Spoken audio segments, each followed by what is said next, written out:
Television actress निशा रावल ने अपने ससुर पर अननेचुरल सेक्स के आरोप लगाए हैं और सिर्फ अपने ससुर पर ही नहीं बल्कि ये आरोप निशा रावल ने अपनी सास पर, अपने देवर पर और अपने पति पर भी लगाए। निशा ने करण मेहरा और उनके परिवार के खिलाफ जो एफआईआर की थी उसमें कौन कौन सी धाराएं हैं, आप करण मेहरा की ही जुबानी सुनिए। तो जो हमारी सेकंड एफआईआर हुई थी अगेंस्ट मेरे मम्मी पापा, मेरे छोटे भाई के अगेंस्ट, मेरे अगेंस्ट, ये काफ़ी कन्फ्यूजन एक क्रिएट किया गया है। हाँ नहीं, ये धाराएं ना करण के ऊपर लगाई थी, ये धारा ना निशा ने पेरेंट्स के और ब्रदर के अगेंस्ट नहीं लगाई थी। तो कोर्ट ने एक ऑर्डर दिया है एंटिसिपेटरी बेल का। So I am just going to take a help of somebody here to just announce it, because आज मैं वो ऑर्डर लेकर आया हूँ। लोगों को यही कहा जाता है नहीं ये धारा मैंने करण पे लगाई थी, उसके पेरेंट्स के अलावा मतलब उनके ऊपर तो लगाई ही नहीं गई है। सो द सेकेंड एफआईआर की मैं सिर्फ धाराएं आपको बता देता हूँ against my father, mother and छोटे भाई की। सो द फर्स्ट धारा is 498A which is for dowry. 377 बड़ा संगीन वाला ये आईपीसी है। 377 इज़ अननेचुरल सेक्स, जो कि चारों पे लगा है। चारों पे लगने का मतलब है कि हर एक के साथ इंडिविजुअली, मतलब फादर ने निशा के साथ, मदर ने निशा के साथ, एक औरत ने निशा के साथ, I don't understand how that happens, brother ने निशा के साथ, मैंने निशा के साथ। तो ये 377 सेक्शन लगा है। यहाँ पे बहुत सारी औरतें हैं, so they can also understand this section better. 406 323 which is a voluntary causing hurt. 504 506 criminal intimidation and 34 criminal conduct of IPC. So if I can take your help just to show you this order, because मतलब वैसे भी मैं आप लोगों को ये order नहीं दिखा सकता, but I'm just going to, if you can just read, ये क्या नाम लिखे हैं तीन? Okay, number 2 is Mrs. Bela Ajay Mehra. My mother. Yeah. Number 3 is Mr. Ajay Mehra. My father. And applicant number 4 is Mr. Kunal Ajay Mehra. My younger brother. इनको मिली है anticipatory bail. ठीक है, किन सेक्शंस में मिली है? And the offence is 498A section 377 406 323 504 506 and 34 of the IPC of the following. Yeah. जी, thank you.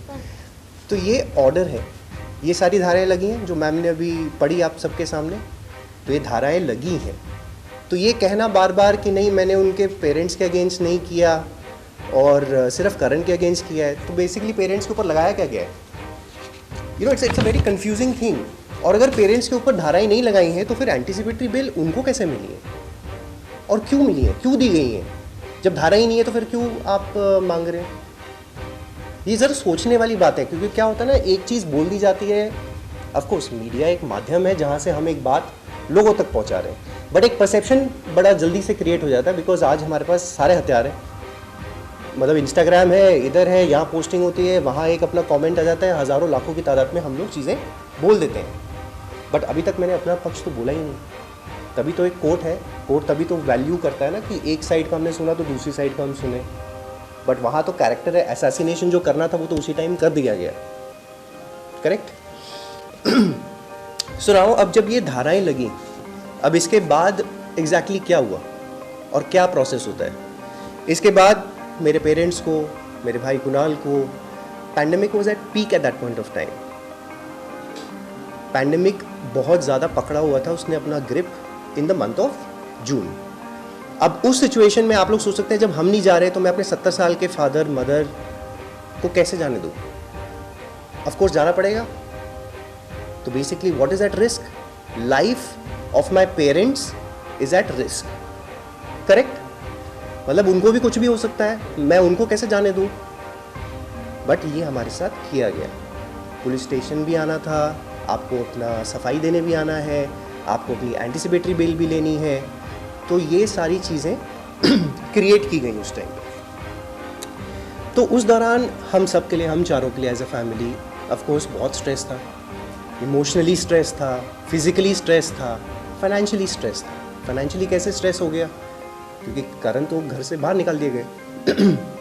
तो basically मेरे पास तो जेब में पैसा भी नहीं था ना, मैं तो अपने घर से बाहर निकल गया। मैंने तो 20 साल में जो मेहनत की है, जो बनाया है, वो तो सब चीज़ें छोड़ के मुझे तो बाहर रहना पड़ रहा है, and I am fighting the cases with nothing. मेरे पास एक डॉक्यूमेंट नहीं था, मेरे पास अपने कपड़े नहीं थे, मेरे पास अपनी गाड़ी नहीं थी, मेरे पास अपना कुछ भी नहीं था। सिर्फ अपने एक फ़ोन के साथ मैं निकला हूँ और मैंने इस एफआईआर का 600 पेज का जवाब बनाया है, सिर्फ चीज़ें याद कर करके, सिर्फ चीज़ें कहीं कहीं से कलेक्ट करके। Then I got anticipatory bail. Do you think it is possible? जितने संगीन आईपीसी लगाए हैं, इसमें बेल मिल सकती है आपको? क्या मेहनत हमने करी होगी और हमें करनी पड़ी होगी, या फिर मैंने अपने आप को भी, आपका करियर, आपकी इज्जत, आपका शोहरत जो भी है, सब कुछ दांव पे लगी गया है ना। बट आप लड़ रहे हो ना। 14 महीने से आज मैं आपके सामने बैठा हूँ ना, अकेला हूँ ना, खड़ा हूँ, लड़ रहा हूँ, चाहे कोई हो साथ में ना हो। But the idea was to fight this out. The reason was कि ये गलत जो हो रहा है, ऐसा नहीं क्योंकि कल को अगर मैं ये चीज़ ना करूँ, कॉम्प्रोमाइज़ कर लेता, फॉर एग्जाम्पल कॉम्प्रोमाइज़ कर लिया, ख़त्म हो गई चीज़, दुनिया अपना चल रही है, सबको लगेगा अरे कुछ हुआ होगा, या तो करण की गलती थी, या होगा, because that is the perception. आदमी है तो गलत है। This is not the case. Nisha Rawal ने कहा था कि उन्होंने करण के माता पिता पर कोई संगीन धारा नहीं लगाई, जबकि अब करण मेहरा बिल्कुल विपरीत डॉक्यूमेंट्स के साथ कुछ और बता रहे हैं। उम्मीद करते हैं कि निशा रावल सामने आकर इन सवालों के जवाब देंगी।